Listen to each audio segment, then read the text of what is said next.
Inseneride üks töö on asju optimeerida, teha neid efektiivsemaks, otsida seda 1%, mida saab muuta, et midagi paremaks läheb. Kui me isegi otsiksime samas seda 1% paremaks, kas või iga aasta 1% paremaks, see annaks meile kümnendi lõpuks ju väga hea efektiivsuse kasvu ja küllap siis seda efektiivsust või optimeerimist taga ajades jõuaksime ka nende uute lahendusteni, mida teised veel ei ole teinud.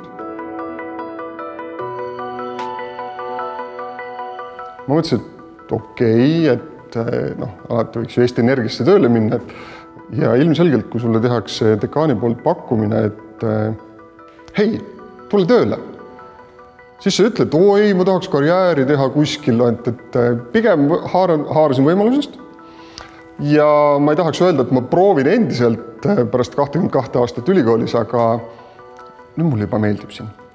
Ülikoolis töötamisel teeb ägedaks see, et sa peaaegu kunagi ei tea, millised uued suunad sind järgmisel aastal võiksid ees oodata. Mis on see, mis on kõige kuumem? Mis on see, kuhu pakutakse rahastust, kust otsitakse lahendust? See on see, mis teeb selle teadusosa lõbusaks.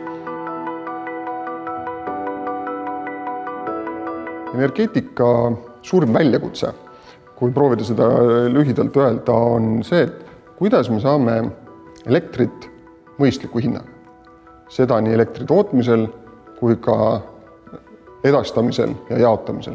Ehk kui meil elektri koju toomine või tööstuses tarbimine on tehtud ebamõistlikult kalliks, siis ei ole meil riigil lihtsalt ühtegi konkurentsi eelist ja kui meil seda eelist ei ole, siis mida me siin üldse teeme?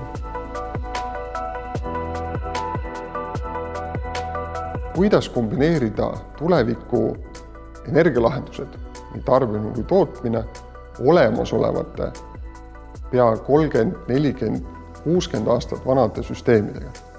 See on see pähkel, mida teistes valdkondades ei ole. Aga elektrisüsteemis me oleme veel ikkagi seal, kus meil on 100 aastat vana elektripost kuskil nurgas, kus käib kõige moodsamas päiksepargis toodetud elekter mastist läbi.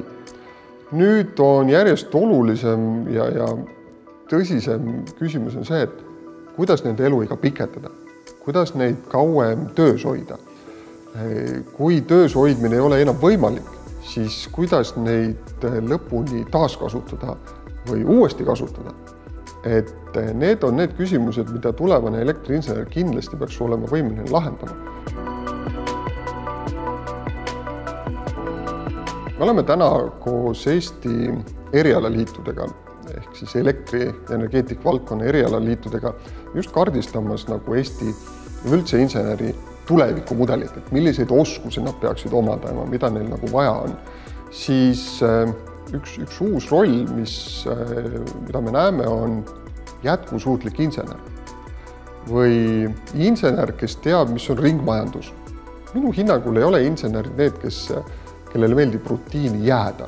Ma olen kuidagi näinud, et see on see inseneri soov midagi lahendada, mitte jätta probleemi õhku, vaid viia see lahenduseni.